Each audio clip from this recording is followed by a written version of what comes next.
ನಮಸ್ಕಾರ ಸ್ನೇಹಿತರೆ, ಎಲ್ರಿಗೂ ಶುಭೋದಯ. ಏನಪ್ಪ ಇವತ್ತಿನ ಮ್ಯಾಟ್ರ್ ಅಂತ ಕೇಳ್ತಿದ್ರಾ? ನಿನ್ನೆ ಮ್ಯಾಚ್ ನೋಡ್ದೆ ಕಣ್ರಿ. ಯಾವ ಥರ ಮ್ಯಾಚ್ ಆಡಿದ್ರು. ಸೆಮಿಫೈನಲಿಂದ ಫೈನಲ್ಗೆ ಎಂಟ್ರಿ ಟೀಮ್ ಇಂಡಿಯಾ. ಯಾವ ಥರ ಎಲ್ಲ ಟೀಮ್ನ ಕಲೆ ಹಾಕೊಂಡು ರನ್ಸ್ನ ಇದು ಮಾಡಿದ್ರು. ಚೇಸಿಂಗ್ ಕಿಂಗ್ಗೆ ನಮ್ಮ ಕೊಹ್ಲಿ ಇರ್ಬೇಕಾದ್ರೆ ಯಾವುದೇ ರೀತಿ ಮ್ಯಾಚ್ ವಿನ್ ಆಗದೆ ಇರೋ ಥರ ಡೌಟೇ ಇಲ್ಲ. ನಿಮಗೆ ಗೊತ್ತೇ ಇರ್ಬೋದು ಮ್ಯಾಚಲ್ಲಿ ಯಾವ ಥರ ಎಲ್ಲ ಸ್ಟ್ರಗಲ್ ಮಾಡಿದ್ರು ಕೂಡ ಬ್ಯಾಟ್ಸ್ಮನ್ಸ್ಗಳು ಅಂತಂದು. ಆ ಪಿಚ್ಚು ತುಂಬ ಫಾಸ್ಟ್ ಬೌಲರ್ಸಿಗೆ ಭಾಳ ಚೆನ್ನಾಗಿತ್ತು ಅನಿಸುತ್ತೆ. ಭಾಳನೇ ಚೆನ್ನಾಗಿತ್ತು ಮ್ಯಾಚು. ನಿನ್ನೆ ಕಿಂಗ್ ಕೊಹ್ಲಿ ಆಗಿರ್ಬೋದು, ರೋಹಿತ್ ಶರ್ಮಾ ಸರ್ ಆಗಿರ್ಬೋದು, ಪ್ರತಿಯೊಬ್ಬರು ಅಷ್ಟೇ ಅಷ್ಟು ಚೆನ್ನಾಗಿ ಮ್ಯಾಚ್ನ ವಿನ್ ಮಾಡೋಕ್ಕೆ ಇದು ಮಾಡಿದ್ರು. ನಾವು ಫೈನಲ್ ತಲುಪಿದ್ದೀವಿ. ಕೊನೆಗೂ ಫೈನಲ್ ಅಂತ ಈಗ ICC ಚಾಂಪಿಯನ್ಸ್ ಟ್ರೋಫಿ ನಾಡಿದ್ದು ICC champions trophy final match ಅದ. ನೋಡಿದ್ರಲ್ಲ ಸ್ನೇಹಿತರೆ, ಮ್ಯಾಚ್ ಯಾವ ಥರ ಇತ್ತು ಅಂತ ಹೇಳ್ಬಿಟ್ಟು ನಿನ್ನೆ ಶಮಿ ಅವರು 3 ವಿಕೆಟ್ನ ತೊಗೊಂಡ್ರು. ತುಂಬಾ ಚೆನ್ನಾಗಿ ಬಾಲಿಂಗ್ನ ಮಾಡಿದ್ರು. ಪ್ರತಿಯೊಬ್ಬ ಬಾಲರ್ಸ್ ಕೂಡ ತುಂಬಾ ಚೆನ್ನಾಗಿ ಬಾಲಿಂಗ್ ಮಾಡಿದ್ರು ಕೂಡ ಅವ್ರ ಕಡೆ ಬ್ಯಾಟ್ಸ್ಮನ್ಸ್ಗಳು ತುಂಬ ಹೆಡ್ ಶಟ್ ಹೊಡೆಯೋಂಥ ಎಂತೆಂಥ ಪ್ಲೇಯರ್ಸ್ಗಳು, ತಿಂಡಿ ಪ್ಲೇಯರ್ಸ್ಗಳಿದ್ರು. ಬಟ್ ಅವ್ರನ್ನೆಲ್ಲರೂ ಕಟ್ಟಾಕಕ್ಕೆ ಚೆನ್ನಾಗಾಯಿತು. ಕೆಲವರು ತುಂಬಾ ಚೆನ್ನಾಗಿ 7ನೇ ವಿಕೆಟ್ ತನಕ ಅವರು ಕೂಡ ತುಂಬಾ ಚೆನ್ನಾಗಿ ಮಾಡ್ಕೊಂಡು ಬಂದರು. ಏನು ಅವ್ರು ಅಂದ್ಕೊಂಡಿದ್ದು ಪ್ರೊಜೆಕ್ಟೆಡ್ ಸ್ಕೋರ್ ಒಂದು 300-400 ಅಂದ್ಕೊಂಡಿರ್ತಾರೆ.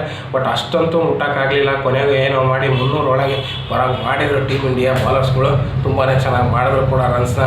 ನಮ್ಮಲ್ಲೂ ಹಾಗೇನೆ ಬ್ಯಾಟ್ಸ್ಮನ್ಸ್ಗಳು ಸ್ವಲ್ಪ ಸ್ಟ್ರಗಲ್ ಮಾಡಿದ್ರು ತುಂಬಾ. ಫಸ್ಟಿಗೆ ಶುಭನ್ ಗಿಲ್ ಅವ್ರು ವಿಕೆಟ್ ಹೋದಾಗ ಅಷ್ಟೇ. ಅದಾದಮೇಲೆ ಬಂದಂಥ ಪ್ಲೇಯರ್ಸ್ಗಳು ಅಷ್ಟೊಂದೇನು ಪರ್ಫಾರ್ಮೆನ್ಸ್ ಮಾಡಲಿಲ್ಲ. ಮತ್ತು ಕೊಹ್ಲಿ ಕಾಕ ಒಂದು ಕಡೆ ನಿಂತರೆ ಶ್ರೇಯಸ್ ಅಯ್ಯರ್ ಅವ್ರ ಪಾರ್ಟ್ನರ್ಶಿಪ್ ತುಂಬಾ ಚೆನ್ನಾಗಿ ಇದು ಮಾಡ್ತು. ಕೊನೆಗೆ KL ರಾಹುಲ್ ಮತ್ತು ಶ್ರೇಯಸ್ ಅಯ್ಯರ್ ಇಬ್ಬರು ತುಂಬಾ ಚೆನ್ನಾಗಿ ಬ್ಯಾಟಿಂಗ್ನ ಮಾಡ್ತಾರೆ, ಫೈನಲ್ಸಿಗೆ ತಲುಪಿಸ್ಕೊಡ್ತಾರೆ. ಹಾಗಾಗಿ ಈ ಒಂದು ಪಾತ್ರದ ಇದೆ ಟೀಮ್ ಇಂಡಿಯಾದಲ್ಲಿ. ಪ್ರತಿಯೊಬ್ಬರು ಕೂಡ ಸ್ಟ್ರಗಲ್ ಮಾಡಿ ಆಡೋವಂಥದ್ದು ಏನಿದ್ದಿಲ್ಲ. ನಿನ್ನೆ ತುಂಬಾ ಚೆನ್ನಾಗಿ ಆಡಿದ್ರು ಕೂಡ ಇದೇ ಥರನೇ ಕಾಂಟ್ರಿಬ್ಯೂಷನ್ ಮಾಡಿದರೆ ಪ್ರತಿ ಮ್ಯಾಚ್ ಕೂಡ ತುಂಬಾ ಚೆನ್ನಾಗಿ ಗೆಲ್ಬೋದು ಅನ್ನೋದು ನನ್ನ ಅಭಿಪ್ರಾಯ. ಸ್ನೇಹಿತರೆ, ಯಾರೆಲ್ಲ ಟೀಮ್ ಇಂಡಿಯಾನ ಇಷ್ಟಪಡ್ತೀರಾ ಮತ್ತು ಟೀಮ್ ಇಂಡಿಯಾ ಫೈನಲ್ಗೆ ತಲುಪಿದಾಗ ಗೆದ್ದೇ ಗೆಲ್ತಾರೆ ಅನ್ನೋ ಭರವಸೆ ನಿಮಗಿದ್ದರೆ ದಯವಿಟ್ಟು ನನ್ನ ಚಾನಲ್ಗೆ ಸಬ್ಸ್ಕ್ರೈಬ್ ಮಾಡಿ ಈ ವಿಡಿಯೋಗೆ ಒಂದು ಲೈಕ್ ಬಟನ್ ಮಾಡಿರಿ ಸ್ನೇಹಿತರೆ. ಹಾಗೆ ನಾವು ನೋಡ್ತಾ ಇದ್ದರೆ ಯಾವ ಥರ ಎಲ್ಲ ನಿನ್ನೆ ಬಾಲಿಂಗ್ನ ವಿಭಾಗ ತುಂಬಾ ಚೆನ್ನಾಗಿತ್ತು ಸ್ನೇಹಿತರೆ. ಅವ್ರ ಕಡೆನೂ ಕೂಡ ಬ್ಯಾಟ್ಸ್ಮನಲ್ಲಿ ಸ್ಟೀವನ್ ಸ್ಮಿತ್ ಅವರು ಕೂಡ ತುಂಬಾ ಚೆನ್ನಾಗಿ ಕ್ಯಾಪ್ಟನ್ ಆಗಿ ಅವರು ಕೂಡ ತುಂಬಾ ಚೆನ್ನಾಗಿ ಬ್ಯಾಟಿಂಗ್ ಮಾಡಿದರು ಕೂಡ ನಿನ್ನೆ. ಬಟ್ ಅವ್ರ ವಿಕೆಟು ಕೂಡ ತೆಗೆಯೋದ್ರಲ್ಲಿ ಯಶಸ್ವಿ ಆದರು ನಮ್ಮವರು ಬಾಲರ್ಸ್ಗಳು. ಅವರು ಕೂಡ ಕೊಹ್ಲಿ ಸರ್ ಆಗಿರ್ಬೋದು ಯಾವ ಥರ 84 ರನ್ಗಳನ್ನ ಹೊಡಿತಾರೆ, 85-86 ರನ್.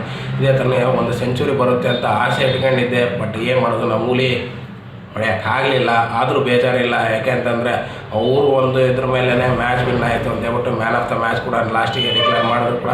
ನೋಡ್ತಾ ಇದ್ರೆ ಪ್ರತಿಯೊಬ್ಬರು ಕೂಡ ಇದೇ ಥರನೇ ಕಾಂಟ್ರಿಬ್ಯೂಷನ್ ಮಾಡ್ಕೊಳ್ತಾ ಹೋಗ್ಬೇಕು. ಫೈನಲ್ಸಲ್ಲಿ ಕೂಡ ಯಾರು ಬರ್ತಾರೆ ಅಂತ ನೋಡ್ತಾ ಇದ್ರಲ್ಲ ಸ್ನೇಹಿತರೆ.